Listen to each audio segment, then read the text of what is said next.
This is a very rapidly evolving closing, and we haven't had a lot of time, and I would love to be able to have that all to you, but a lot of times we buy property, we do our due diligence afterwards. Today, I wanted to come and give you as much due diligence so you would feel comfortable with your vote.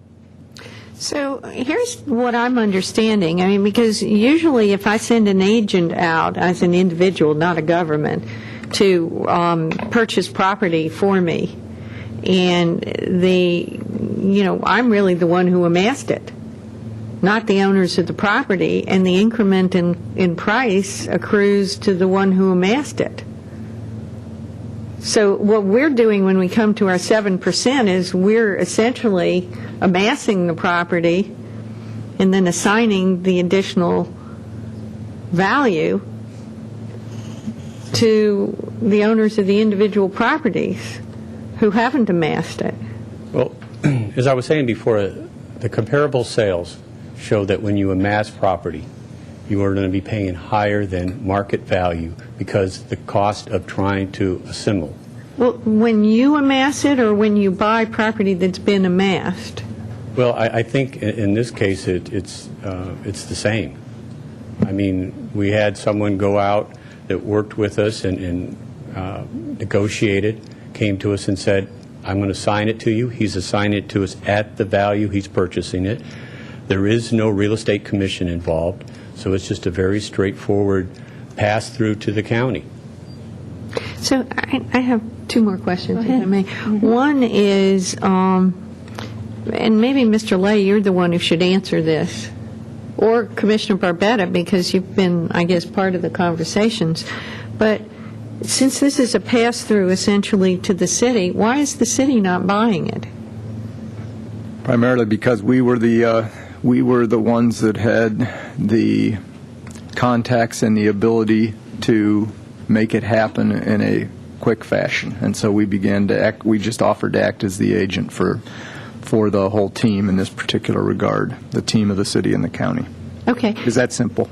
All right. Then the second question, actually, which will lead to a third, I guess, is on the environmental issues, which don't sound huge, but on those environmental issues, if they turned into something large, is there any comeback on that? It's part of the standard due diligence. So once we get the report, we can estimate the best we can. We'll inform the sellers, here's what we found. But you're not closing on it until after you get all that? Yes. The closing will occur after we have completed our due diligence. Okay. So we say yes today, and it turns out there's $500,000 of environmental stuff that has to be done collectively, and I just picked that right out of the air. We tell the sellers. We would provide them with the information. They can, and then what? Either accept that. We also do an estimation. They could. That becomes either their problem to mitigate it, or we have to negotiate a second deal. Or we would have the option to terminate. Opt out the contract. Okay, so, and that's the way our contract reads. And I'm sorry if I misled you. In other words, all I was trying to do is give you a running start where we are on the due diligence. The idea was not to give you a complete due diligence package before you approved it today. I understand. I'm just looking at the what-ifs, and you're basically saying we're not closing on it until this information is known and negotiated. That is correct. Okay. Thank you. And we are just going as quickly as we can to get the information, and we will filter it back to you as fast as possible. The memorandum of understanding between the City of Sarasota and Sarasota County, it provides for, if an agreement is made today for the assignment and purchase of these Payne+Park parcels, how the county will transfer ownership of the parcels to the city, and how the city will reimburse the county for this purchase. The way the memorandum of understanding lays out the requirement is that no later than June 30th of 2009 or 90 days after the execution of an agreement between the city, the county, and a major league baseball team for the use of Payne Park, whichever is sooner, the city will repay the county for the purchase price of these parcels that we're discussing today.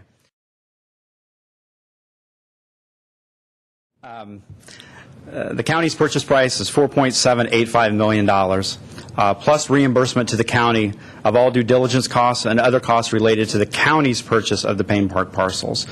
Also, coupled with the total amount is included within, but we're paying it a little bit sooner, it includes repayment of $150,000 of the escrow deposit of the third party within 5 business days of the contracts being signed, which if they're approved today, it would be 5 business days from today that the county would pay $150,000 to the third party. But that would be paid back. Would you go back to that one, sir? That's going to be paid by the city. It's inclusive. It's inclusive. We will But it's be included in the price, right? Yeah. Yes, ma'am. Now, what happens if the deal goes sour? My understanding was the city would pay the $150,000. We get it back. Yes. Okay. So that the third party is maintained whole. Correct. The 3 options. Payment number 1, or option number 1, is land conveyance. City land, city-owned land, back to the county or to the county at an appraised value equal to or greater than the county's purchase price for these Payne+Park parcels. The city shall pay all costs related to the transfer of this property, and or the location and size of the property to be conveyed to the county shall be jointly determined by the city and the county. So the idea behind this component of the memorandum, or this option, is the city would identify land and we would accept or deny that land as repayment for the parcels. Option number 2 is a combination of cash and land conveyance. The city shall remit to the county a combination of cash and conveyance of city-owned property acceptable to the county. The amount of cash payment to the county and the location and size of property to be conveyed shall be determined jointly, again, by the city and the county during this period of time, provided the total consideration is equal to the purchase price of our Payne+Park parcels that we're discussing today. And the third option is cash. And in the event the city and county cannot agree to the location and size of property to be conveyed, the city shall pay to the county's purchase price in cash. Now, the way the memorandum of understanding is laid out is that repayment to the county, if it is cash, will come from project proceeds, if there is a project, if not from other city funds, and would be included in the expansion of Payne+Park.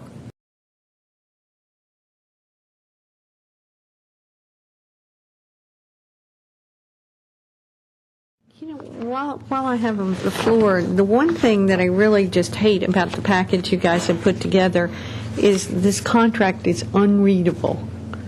Not the one to the city. The contract for the purchase of the land is completely unreadable. And so, you know, on my vote today, I have to go on what Mr. Hurley tells me that the contract says. What good advice that is. And I'm sure that's very good advice. And I assume that Mr. DeMarsh has read the contract? Mr. DeMarsh? Or somebody in his Read the office contract. has read the contract, and y'all agree that we're protected against the potential of a big environmental mess showing. We are, through the ability to terminate the contract and obtain a refund of the deposit. Right, but I mean, I immediately go to look and say, where does it say that? And I think it's I'd have to within be the psychic. due diligence paragraph, which is, It won't matter. It's totally unreadable. well, I understand, but that's just because of the copy, but it's within paragraph 7 where there's the ability of the purchaser to do an investigation and to terminate if the property is unacceptable.